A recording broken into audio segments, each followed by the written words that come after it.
بنی اسرائیل میں 3 آدمی تھے۔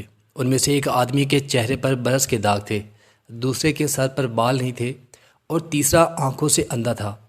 ان تینوں کے ساتھ عجیب معاملہ پیش آیا۔ ان میں سے ایک آدمی ایسا تھا جس کے چہرے پر برس کے داغ تھے، شکل بھی اچھی نہ تھی، لوگ اسے دیکھنا بھی پسند نہیں کرتے تھے۔ محفل میں بیٹھ کر وہ اپنے آپ کو مجرم کی طرح محسوس کرتا تھا، اس لیے بڑا پریشان پھرتا تھا۔ اس کا کاروبار بھی نہیں چلتا تھا۔ اس کے پاس ایک آدمی آیا اور آ کر اس آدمی نے کہا کہ بتاؤ کہ تمہاری کوئی پریشانی ہے؟ یہ کہنے لگا ہاں بڑی پریشانی ہے۔ پوچھا کون سی پریشانی ہے؟ وہ کہنے لگا اللہ تعالیٰ میرے برس کے داغ ٹھیک کر دے، میرا چہرہ اس قابل ہو کہ میں لوگوں میں عزت کے ساتھ بیٹھ سکوں، اور اللہ تعالیٰ میرا کاروبار ٹھیک کر دے تاکہ میں عزت کی روزی کھا سکوں۔ میرے لیے یہی کافی ہے۔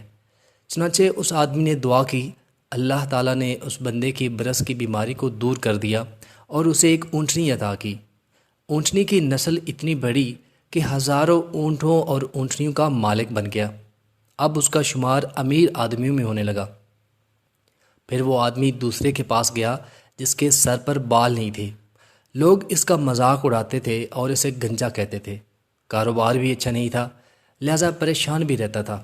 اس آدمی نے پوچھا سناؤ بھائی تمہارا کیا حال ہے؟ وہ کہنے لگا بس ایک تو سر پر بال نہ ہونے کی وجہ سے پریشان ہوں اور دوسرا کاروبار نہ ہونے کی وجہ سے پریشان ہوں۔ اس آدمی نے کہا اچھا۔ پھر اس نے اللہ تعالیٰ سے دعا کی کہ تمہارے سر پر خوبصورت بال اگائے اور اللہ تمہیں اچھا کاروبار عطا کرے۔ چنانچہ اس کے سر پر خوبصورت بال آ گئے۔ اللہ تعالیٰ نے اس کو ایک گائے عطا کی۔ گائے کی نسل اتنی بڑھی کہ ہزاروں گایوں کا وہ مالک بن گیا اور وہ وقت کے بڑے امیر آدمیوں میں شمار ہونے لگا۔ پھر وہ آدمی تیسرے کے پاس گیا اور پوچھا کہ سناؤ بھائی تمہارا کیا حال ہے؟ اس نے کہا میں تو آنکھوں سے اندھا ہوں، میں تو ٹھوکریں کھاتا پھرتا ہوں، میں تو لوگوں سے بھیک مانگتا پھرتا ہوں، میری بھی کیا زندگی ہے؟ دعا کرو کہ اللہ مجھے بینائی عطا کر دے۔ اس کو اللہ تعالیٰ نے بینائی بھی عطا فرما دی اور اس کو ایک بکری عطا کی۔ اس بکری کا ریوڑ اتنا بڑھا کہ وہ ہزاروں بکریوں کا مالک بن گیا۔ اس کا شمار بھی امیر کبیر آدمیوں میں ہونے لگا۔ کئی سال ان نعمتوں میں گزر گئے۔ لوگوں میں بڑے چرچے، بڑی عزتیں کہ فلاں تو چودھری صاحب ہیں، فلاں تو نواب صاحب ہیں، فلاں تو رانا صاحب ہیں۔ ان کا رہن سہن امیرانہ بن گیا، بڑے نوکر چاکر ہو گئے، دنیا کے مکان اور محل بنا لیے تھے، بڑی عزتوں کی زندگی گزارنے لگے اور وقت کے ساتھ ساتھ غفلت کا شکار ہو گئے۔ جب کافی عرصہ گزر گیا تو وہی فرشتہ پہلے کے پاس آیا اور کہنے لگا میں محتاج ہوں، میں غریب ہوں، میں آپ کے پاس آیا ہوں۔ ایک وقت تھا جب آپ کے پاس کچھ نہیں تھا، اللہ نے آپ کو سب کچھ عطا کر دیا، آپ مجھے اسی اللہ کے نام پر کچھ دے دیں۔ یہ سن کر اس آدمی کو بڑا غصہ آیا، کہنے لگا تم نے یہ کیوں کہا کہ ایک وقت تھا جب تمہارے پاس کچھ نہیں تھا؟ میرا دادا امیر، میرا باپ امیر اور میں خود امیر، میں نے بچپن میں فلاں جگہ زندگی گزاری، میں تو سونے کا چمچ منہ میں لے کر پیدا ہوا تھا، میں نے تو بچپن سے دولت دیکھی ہے، ارے میں تو خاندانی امیر ہوں، تم کیسی باتیں کرتے ہو؟ تم نے لوگوں کے سامنے یہ بات کر کے میری بے عزتی کر دی۔ اس نے کہا اچھا پھر جیسے تم پہلے تھے اللہ تمہیں ویسا ہی کر دے۔ یہ کہہ کر وہ آدمی چلا گیا۔ مشیت خدا بندی سے اس کو پھر برس کا مرض ہو گیا۔ ایسی بیماری پھیلی کہ ساری کی ساری اونٹنیاں مر گئیں، جائیداد بھی ختم ہو گئی اور یہ اسی پہلی والی حالت میں دوبارہ آ گیا۔ پھر وہ آدمی دوسرے کے پاس گیا، اس کو کہنے لگا کہ میں بڑا ہی غریب آدمی ہوں، محتاج ہوں، مجھے اللہ کے نام پر کچھ دے دو، اسی اللہ کے نام پر جس نے آپ کو سب کچھ عطا کر دیا، حالانکہ آپ کے پاس تو کچھ بھی نہیں تھا۔ وہ کہنے لگا تم نے یہ کیسی بات کی؟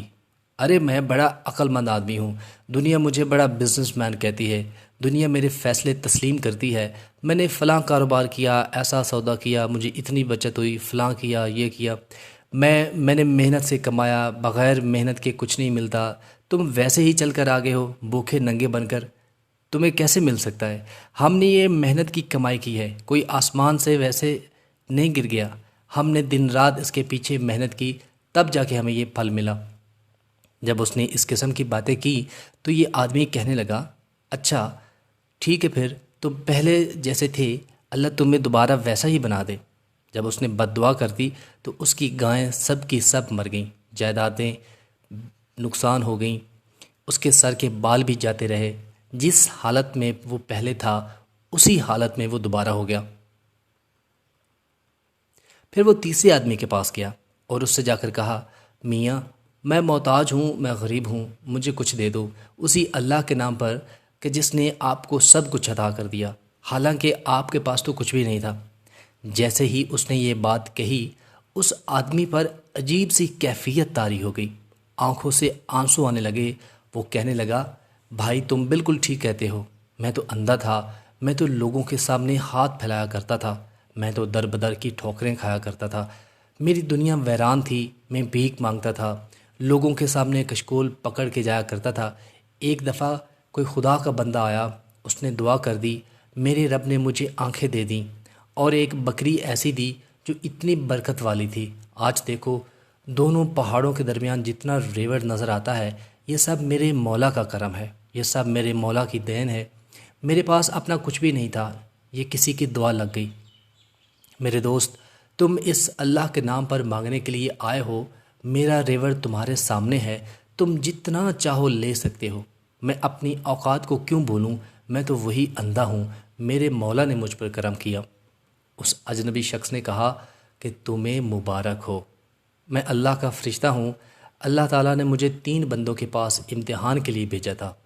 2 بندے اپنی اوقات کو بھول گئے اور ان سے پروردگار نے نعمتوں کو واپس لے لیا، مگر تم نے اپنی اوقات کو یاد رکھا۔